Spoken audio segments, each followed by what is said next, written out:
So in this video, I'm going to knock out some just informal kind of conceptual things involved in starting a business or running a business, a small business, potentially growing into a larger business. And it's going to be informal because I'm informal.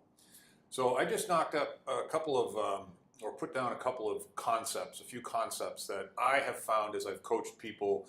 I've started 3 businesses and sold 2 of them. And I had a mentor the first time I did it, and so he had all of the knowledge of what to do. All I had to do was do stuff, and that was great. And by the way, if you have a mentor, fantastic. If you don't, whether you're working for someone else and you need career advice, or you're looking to start a business or run a business and you need business advice, mentorship is the way to go. Find someone who is already extremely successful doing what you want to do, and then just attach yourself to him or her, and in exchange for their wisdom and experience, you do the work, and you bring the attitude and the enthusiasm and the thirst for knowledge and the work, and you'll be highly compensated for that in some way, shape, or form, either short-term, long-term, or both. But mentorship is the best way to accelerate your professional self toward whatever goal that you have. So that's kind of an aside, but really, really important. It was magical for me. So if you've never started a business before, or you have one and it's just not going anywhere, you need some help. These are the things that I think you want to put your focus on or refocus on. And so there's no real order to them. It was just the way that my mind works.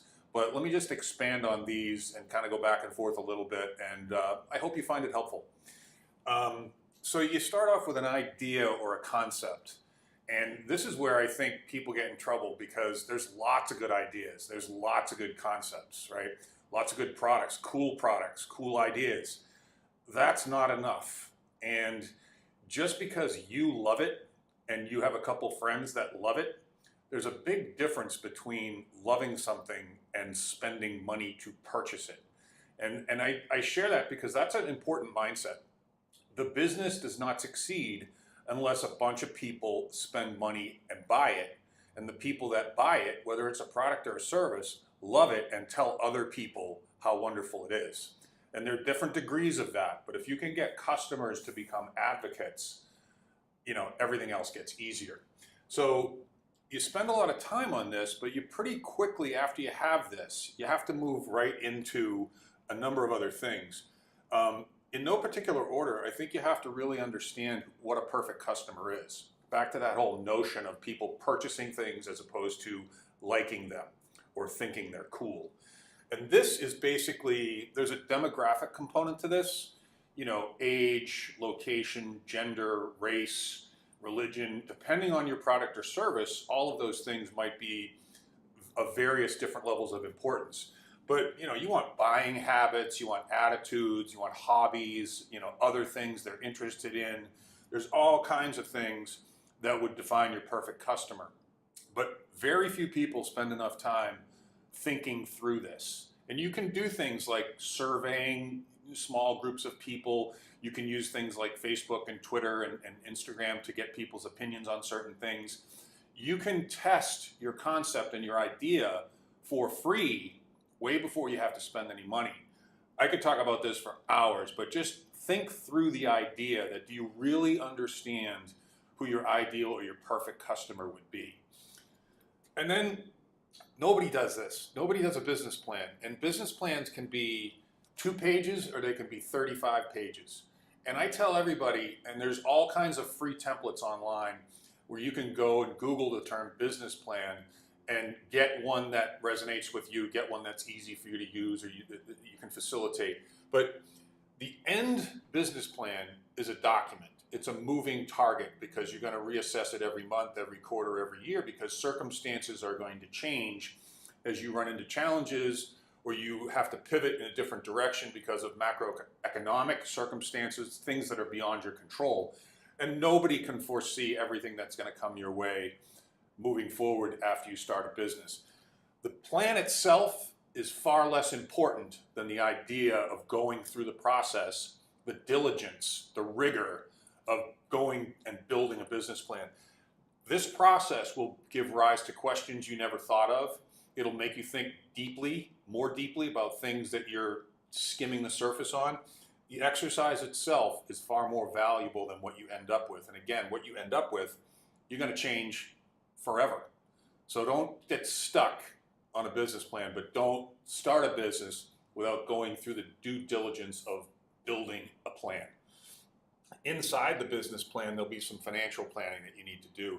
And I put cash flow down here because when I started my first business, we didn't do any of this. We had a controller, a bookkeeper, and she was fantastic, but she was not a formally trained accountant.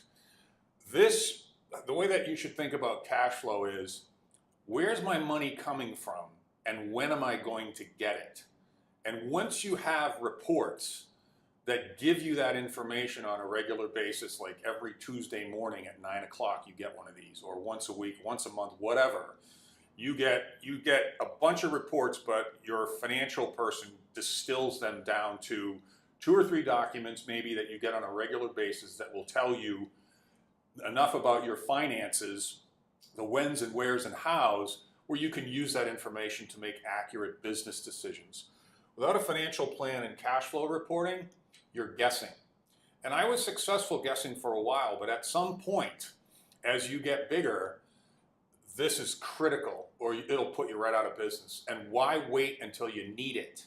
A lot of these things, people wait until they need them. Building cash flow reporting, a financial plan, and a business plan while you're starting is easy because there are no variables. There are very few variables. Once things get rolling and you have employees and space and all these other moving parts and clients and different payment terms, this becomes a burden. Do it now. Set up the templates, the structure for responsible financial planning, and I promise you, you'll thank me for this later. This is a fairly cliched business acronym. It's a SWOT. They call it a SWOT analysis. And it's a really good exercise because it's very simple. S is for strengths, W is for weaknesses, O is for opportunities, and T is for threats. And when you sit down after you do some of these things and you really think about, what are my strengths? What am I good at? What are we good at? Where can I leverage those strengths in my business? Weaknesses, you got to be honest with yourself. What are you not good at? And if you're not good at something or you're weak at something, you either have to figure out a way to take that out of the picture, or you need to outsource that, to someone else. That could be an employee, it could be a virtual assistant, it could be, your accountant. I'm not an accountant, I have an accountant. Your banker, I'm not a banker, I have a banker, right? Your attorney, I'm not an attorney, I outsource all those things, right? Because I can't do them, or I don't want to do them. Opportunities, this is where you want to spend all your time. If you're pushing energy into areas that are not opportunistic, then you're wasting energy and time. So figure out where your opportunities are. That might be a type of customer, it might be a type of distribution, it might be a unique way to market or sell something. There's all kinds of opportunities. Figure out what they are and spend your time here. This threats is like, just eliminate the surprises to the extent that you can. Every business, every economy, every geography, every location has threats. Those can come in the forms of competition, limitations on your growth, limitations on your ability to access financing. There's a myriad of things that could fall into the threat category. But if you go through this exercise, and again, there are templates online that you can use to do this, it's a quadrant and 4 squares, and you just write them down. Again, this exercise, very much like this exercise, the exercise itself is far more valuable than what you end up with. So this is kind of structural necessity, right? I would not advise anybody to spend a dime or a minute of time pursuing, starting, or building a business if you didn't go through this diligence. And again, that's just broad brush on some of those categories, but maybe it gets you thinking about things. You can Google all this stuff, or you can give me a call and send me an email and we can set up some coaching.